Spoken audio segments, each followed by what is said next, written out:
Goeiedag, good day fellow South Africans, and I'm not going to talk too much about the video that follows because what you will see is self-evident. This is Brandi, who's doing an enormous amount of work. She's actually dedicating basically her life to working for the South Africans who are facing the genocide. So I'll just attach the video. Please remember to subscribe to be kept informed. And if you would like to provide information to Brandi, I will put my email address down below. I do that so I can filter, some of the rubbish that comes through before putting people directly in touch with Brandi. All right, guys. Have a great day, and I think 2019 will see some dramatic changes in South African politics. Let's hope so. All right, guys, and remember to subscribe. Bye for now. Hey guys, I am literally so dedicated today. The power went off at my house. My phone went dead, so I had to get in my truck, drive to the store because the two cords that I brought with me were broken and would not charge my phone. Devin's whole network went down, so he's not able to come on today. So it's like I'm sitting in my truck in a parking lot to be able to make this video for you guys. So it's just everything's working against us today. So let me get down to it so that this is not too long and daunting for you guys. I have with me, I brought a bunch of documents. And as you probably already know, most of you guys follow Scott on Loving Life, which he's great. I love Scott to death. He is an amazing man. But he has recently made a couple of videos on the ICC filings and the response to the ICC filing. And what I wanted to do was actually take these documents, and I'm not going to go over every single thing. It would take probably 25 videos. But I wanted to tell you guys some of the things in this document and the implications of getting a response. Because I think some people don't necessarily realize that this is a big deal, okay? And this is not the only thing. I also have in my possession another document. I cannot share everything with you yet. I will show you the first page. When we get the response to it, then this is the big one.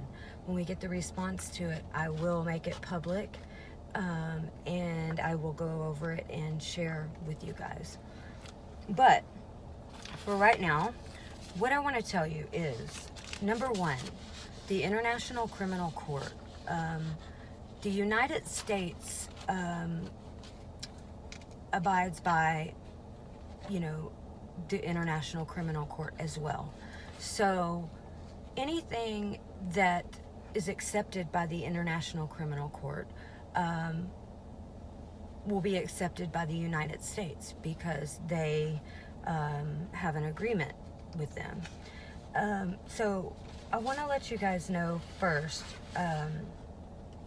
that in the International Criminal Court, only about 5% of complaints are accepted. So to even have your complaint accepted is huge, okay? And most of them are not accepted due to lack of merit, I don't know, not enough evidence. So to have this accepted by the International Criminal Court is a huge deal. So please don't take that lightly, guys. Here, before I get started on explaining some things with the document, and forgive me, I'm in my truck, and so I'm not using my software or anything, but this right here is the acceptance letter from the International Criminal Court. Okay, you can see right there, and I will read it to you guys. It says, "Dear Sir, Madam," and this is from The Hague, December 17th, 2018. They responded in 12 days. That also is a big deal, because to respond in such a short amount of time shows that they found merit in the case, and that it needs to be acted on quickly. You know, they could have taken months to respond. They didn't. They responded in 12 days. So it says, "The Office of the Prosecutor of the International Criminal Court acknowledges receipt of your documents/letter. This communication has been duly entered in the Communications Register of the office. We will give consideration to this communication as appropriate in accordance with the provisions of the Rome Statute of the International Criminal Court. Please note, this acknowledgement letter does not mean investigation has been opened, nor that investigation will be opened by the Office of the Prosecutor. As soon as a decision is reached, we will inform you in writing and provide you with reasons for the decision." Okay, so the response to this being very quickly, and the fact that when you file a complaint with the International Criminal Court, you have to file remedies to this. So solutions is a big deal. And like I said, just being accepted is huge. So what will happen is the remedies put in this filing, the government will be forced to comply with these remedies, or face a full criminal international investigation, which I think we all know that they do not want to do. So I'm going to go over the document just a little bit with you. It's like 49 pages long, so I'm going to save some of it for later. So this is to the International Criminal Court, Office of the Prosecutor, okay, in the Netherlands. The complaint is against Julius Malema, Floyd, and the Economic Freedom Fighters Political Party South Africa, individually as members of any of the following group or organization to which they respectively belong, namely Economic Freedom Fighters, commonly known as the EFF. Okay, so I'm going to go to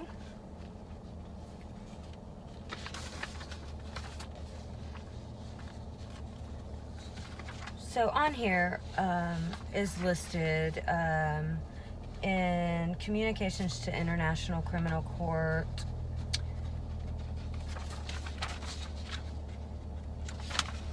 Sorry guys.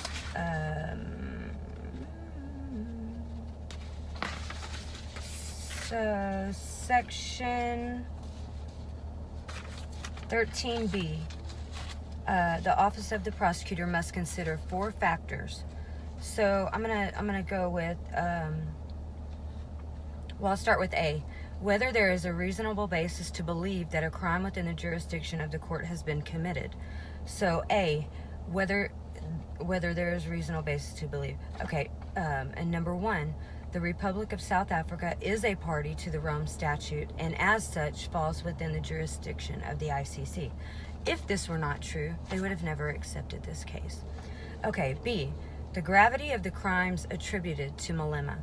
So here it lists all of the crimes that he's committed, what he's been charged with, what he's been convicted of.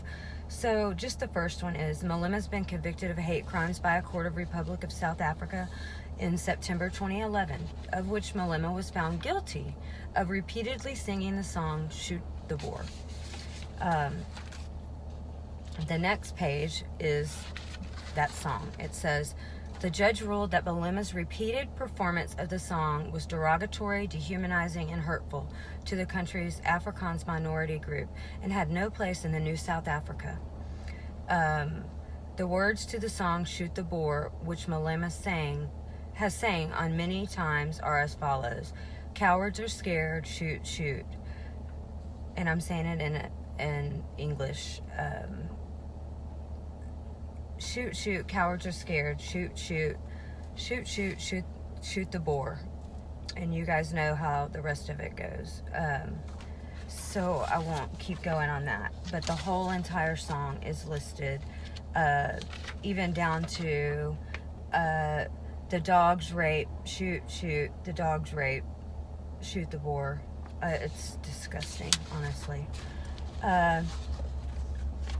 So it goes down to list, in August 2017, Malema is currently before the courts on hate speech and incitement to violence following his political speech. The South African Minority Rights Equality Movement, SAMREM, have filed charges against Malema for, amongst other hate speech, as follows. Indian people are worse than Afrikaners. This is not an anti-Indian statement, it's the truth. Indians who own shops don't pay our people, but they give them food, says Malema. And so number 3, Malema is also subject to another court case where he's called for the illegal occupation of white-owned land and farms by trespass. AfriForum has also filed their own case against Malema for incitement to trespass. Number 4, Malema is currently before the courts for discharging a firearm at a public rally. 5, EFF have continued to espouse virile hatred against some 4.2 million white minority in the Republic of South Africa, in which his EFF membership have carried out all manners of crimes. 6, Malema was in court on April 2018, again for crimes of contravening the Riot Assemblies Act for telling his supporters to occupy farmland. 7, Malema was again cited November 2016. This racially charged rhetoric suggesting that the slaughter of white people may become necessary in the future is reckless incitement and should be strongly condemned by all South Africans. It goes on, guys. I don't even have time to list all of them in this video. There's like pages and pages. Okay. So the next, it lists Floyd, and it lists his crimes. And it says, through his writings, he has propagated and escalated the following racial rhetoric: call for arms and war. To the economic freedom fighters, Cuba is a very important political territory, one which we draw inspiration and important lessons. It is also a political territory which we also learn from dedication, steadfastness, and revolutionary internationalism. Okay. This is just too stupid. So there's a couple more pages on Floyd, which I won't keep going, because you guys know everything he's done, but it's all listed. So next, I will go over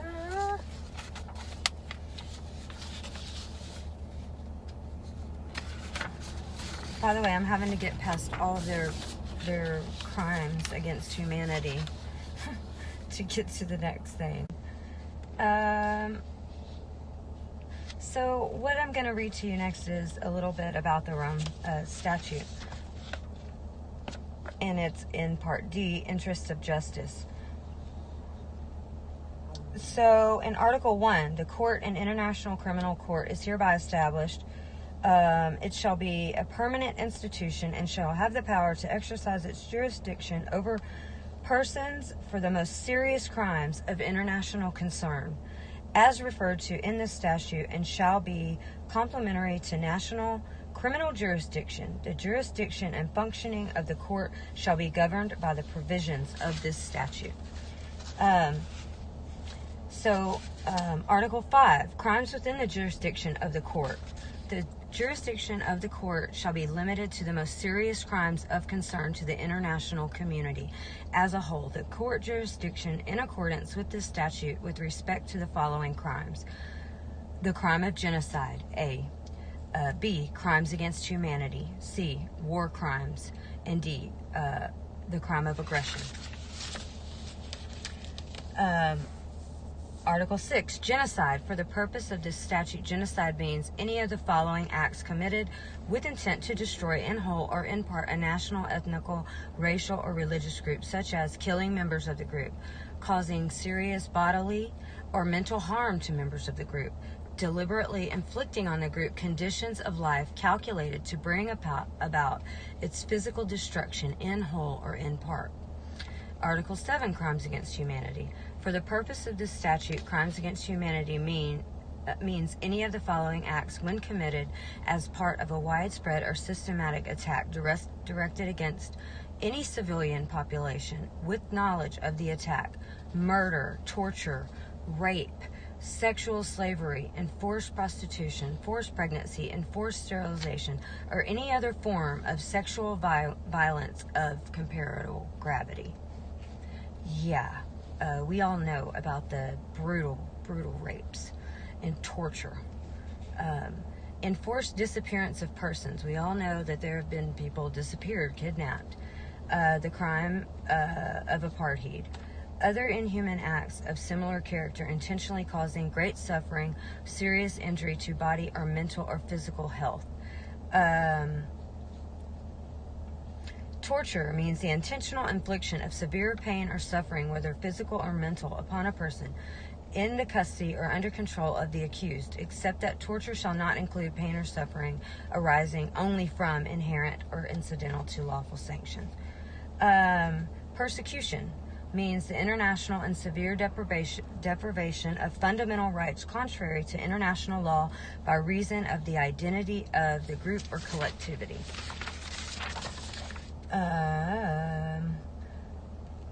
So I'm going to stop there on describing the Rome Statute, because I've already described a lot of this in the UN definition of genocide, and it speaks on a lot of the same issues.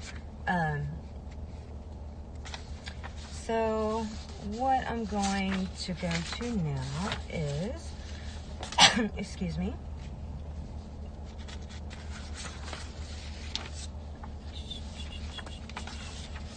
okay, complaint 1, the common plan or conspiracy.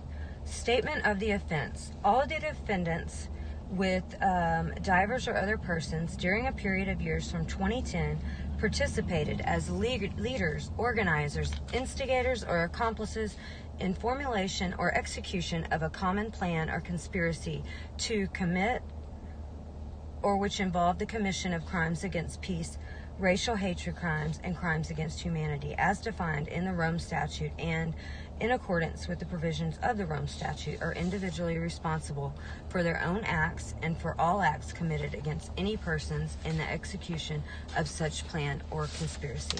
He's proven this on video himself, and all of them have. So I'm not going to go over the whole entire filing on that.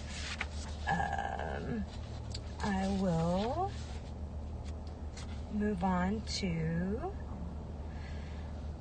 Part B, common objectives and methods of conspiracy. The aims and purposes of the EFF party and of the defendants and divers of other persons from time to time associated as leaders, members, supporters, or adherents of the EFF party were or came to be to accomplish the following by any means deemed opportune, including unlawful means and contemplating ultimate resort to threat of force and aggression campaigns against white minority civilian population, white capital, white businesses, to abrogate and overthrow the Constitution of the Republic of South Africa, to acquire through illegal means the occupation and expropriation of white-owned farms in the Republic of South Africa as the result of their perceived injustices prior to '94, apartheid era. asserted by the EFF conspirators to be occupied principally by so-called white Boers or white Afrikaners. The aims and purposes of the EFF conspirators were not fixed or static, but evolved and expanded as they acquired progressively greater power and became able to make more effective application of threats and force of aggression, hostilities, and calling for war against the white minority population. When their expanding aims and purposes became finally so great as to provoke such strength of resistance as could be overthrown only by armed force, and not simply by the opportunistic methods therefore used, such as fraud, deceit, threats, intimidation, fifth column activities, and aggressive campaigns in violation of international treaties, international human rights, and Constitution violations. The United Nations Declaration of Human Rights, which Malema, Floyd, and the EFF have conducted an orchestrated campaign of racial hatred against the white minority in Republic of South Africa, breaches human rights include. I won't go over all of it. I'm just trying to give you guys the gist of it so you can realize how this document is laid out. And this is very serious, okay? So where to go from here?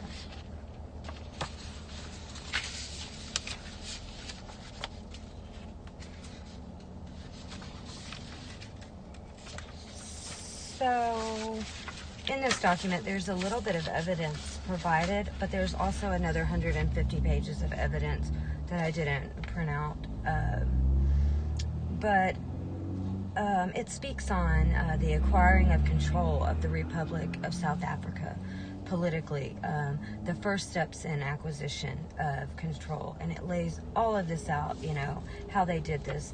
It says the definition of terrorism, the unlawful use of threat of violence, especially against the state of the public, as a politically motivated means of attack or coercion, violent and intimidating gang activity, and street terrorism.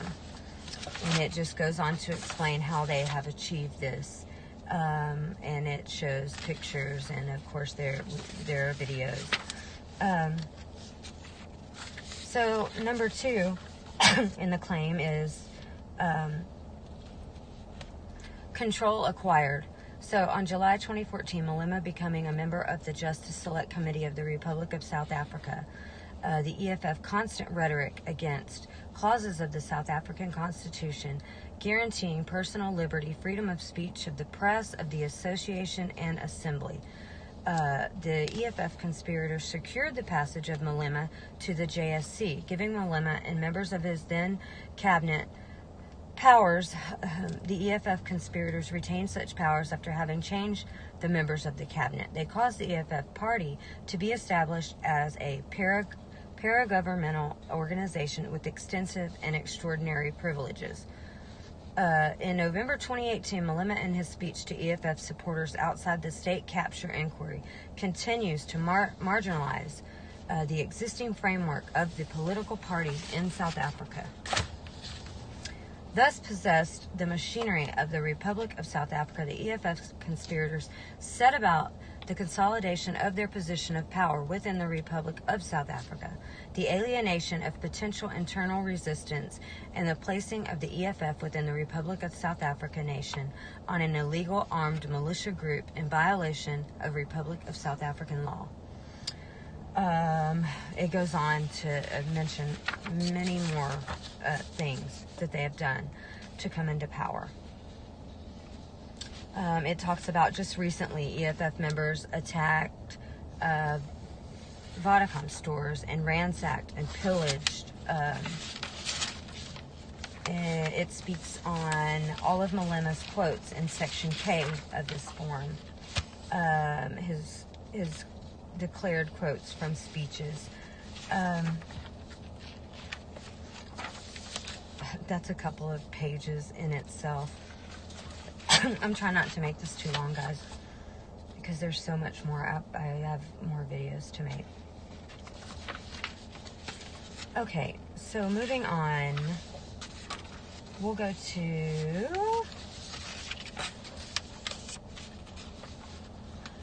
So, the acquiring of control in the Republic of South Africa, the economic planning and mobilization for aggressive campaign and persecution and genocide of white minorities. Okay, having gained political power, the conspirators attempt to reorganize Republic of South Africa's economy to give effect to their political aims. In order to eliminate the possibility of resistance in the economic sphere, they deprived white minority populations, labor, of its rights, of free industrial and political association as particularized in paragraphs herein. They used memberships of EFF supporters against white minority-owned businesses as instruments of economic mobilization for orchestrated campaigns of economic war. They directed Republic of South Africa economy towards preparation and equipment of the removal of whiteness in South Africa. To end this, they directed finance, capital investment, and exploitation of kickbacks. The EFF conspirators, and in particular the industrialists among them, embarked upon a huge mobilization of supporters and set out a program of destabilization of the economy of South Africa, with the object of carrying through the preparation for war and white genocide. The EFF conspirators set up a series of administrative agencies and authorities. For example, in 2018, they, along with the ANC majority-led government, has started to amend Section 25 of the Constitution of South Africa for allowing the taking of white minority farmland without appropriation.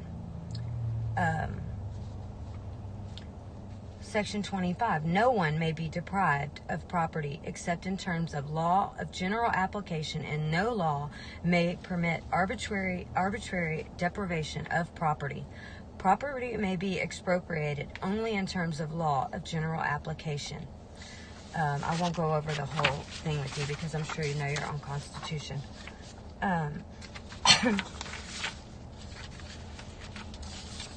So it goes on to list the aggressive action against white minorities in the Republic of South Africa, which we all know what that is. It shows many examples of this in these documents. It shows revenge. Revenge would be slaughtering white people. Revenge would be kicking you out of your homes and leaving you destitute. Revenge would be limiting the type of jobs you could have, schools you could attend, etc. That's revenge. There you have it, folks.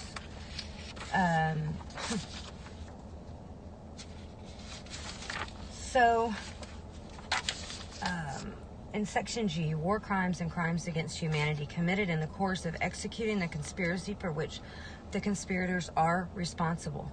Beginning the racial hatred campaign against the white minority from July 2013 and throughout its extension of campaigns against whiteness, the EFF conspirators carried out their common plan or conspiracy to wage racial hatred in ruthless and complete disregard and for the laws of the Republic of South Africa, beginning with the initiation of their plan to seize and retain total control of white-owned farmlands in the Republic of South Africa state, and thereafter throughout their utilization of that control for expropriation. The EFF conspirators carried out their common plan or conspiracy in ruthless and complete disregard and violation of the laws of humanity. And 3, by reasons of all foregoing, the defendants with divers other persons are guilty of a common plan or conspiracy for the accomplishment of crimes against peace, of a conspiracy to commit crimes against humanity in the course of preparation for war and in the course of prosecution of war, and of a conspiracy to commit war crimes, not only against the armed forces of their enemies, but also against non-belligerent civilian populations. The complaint 2 is crimes against peace, okay? I'm not going to go over all of that, guys. Complaint 3 is war crimes. And this is, war crime is defined as, by the Geneva Convention, can be to the very definition of acts against a minority white population. Willful killing or causing great suffering, serious injury to body or health, torture or inhumane treatment, unlawful wanton destruction or appropriation of property, directing attacks against minority white civilians and businesses, It can be further reasoned that Malema, Floyd, and the EFF have also been party to the following directly or indirectly: murder, cruel or degrading treatment, directing attacks against white minority farmers, pillage, rape. So, this is the gist of the document, guys. And it explains everything in very, very detailed ways. And the complaint 4 is for crimes against humanity.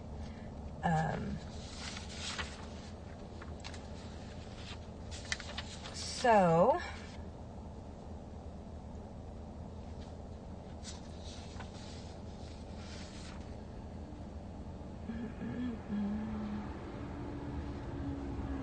okay, so I'm not going to go over the rest of this right now. If you guys have a need to know more, I will.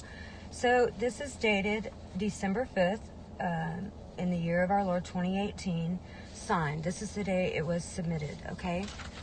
So next I will show you, which I already have showed you, the response. And what did I do with it?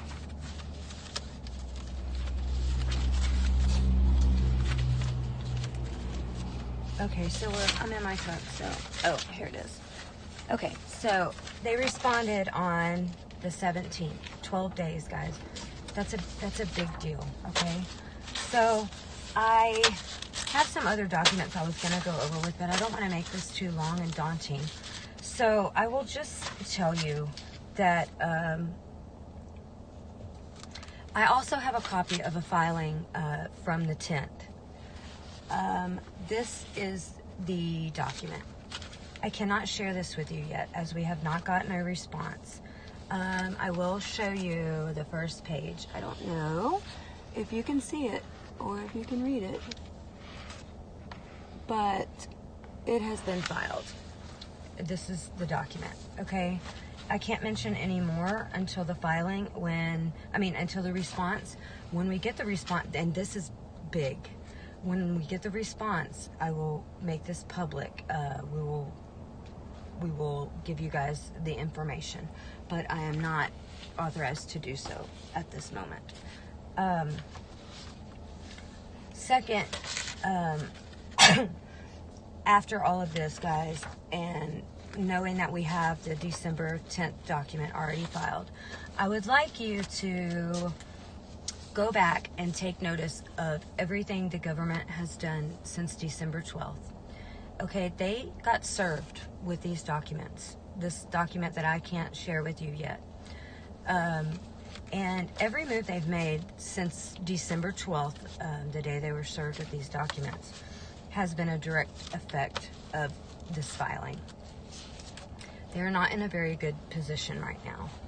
And if you just look back at their actions to December 12th, you will understand and it will come together better for you.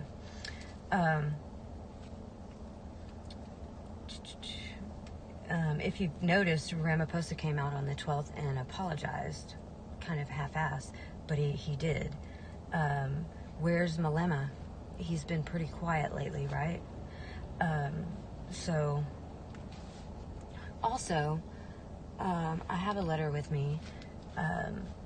It goes along with the ICC filing, and it's to a secure group, an obscure group in Switzerland of the greatest minds in the world that go over human rights. Also, I think one of the guys sits on the ICC. They have Nobel Peace Prize winners and the best legal minds in the world. This group was created in 1863 by 11 men, and it's still going today. So small and obscure, but able to cause huge issues for people committing crimes against humanity. So for right now, guys, I'm going to get off because I'm in my truck. But I may come back later on tonight and make a shorter video because I do have a little bit more to share with you. But like I said, I didn't want to make this too long and daunting. My goal was to give you guys the information so that you know that we are dead serious and that this is not just small stuff, okay? It may seem small, but Rome was not built in a day. You did not come to be in this position in a day. So it's a matter of chipping away. And if you will just look closely enough, you will already see some of the effects of this. And there is much more coming, much more. So I urge you guys to keep hope. Do not take this lightly. We are fighting. We are fighting hard. We are working day and night. Okay, some of us don't sleep, myself included. I have a hard time sleeping because of all of the stories I get and all of the pictures, and you know that takes a toll on you over time. And I would like to thank everybody, all of my followers on Twitter. Like, you guys are really amazing, and I've always known that you were amazing, but I didn't really know how amazing until I joined Facebook, where I am constantly disrespected, attacked. People just try to, they're just so negative there, and I just really hate it, you know. But my Twitter followers are all amazing, amazing people. And there are good people on Facebook, but just it's so different, and they attack each other, which I don't like to see. And I wish everyone could just come together and just see the good in things, because things are happening and good things are going to come. But you guys have to band together and support us, help you. I mean, if you can't see everything that everyone is doing, and if you just seek to be so negative, I would love for you to tell me other people who have even tried to really make an impact to help you. Really. So I urge you to cut the crap and stop fighting each other. Please stop fighting with me, because I'm trying to help you. And I don't have anything to gain. I don't seek to gain anything. I do this because I care. And I'm not trying to make money on YouTube. I don't get anything from this. I actually use my own money for a lot of things. So I just ask that you guys come together and just help us help you. Devin will be coming on with me tomorrow. Like I said, his system crashed, but we'll be going over some other things, and he'll be speaking to the people. So for now, I say goodbye, guys, and thank you so much for listening, and you guys have a good night. Okay, bye-bye.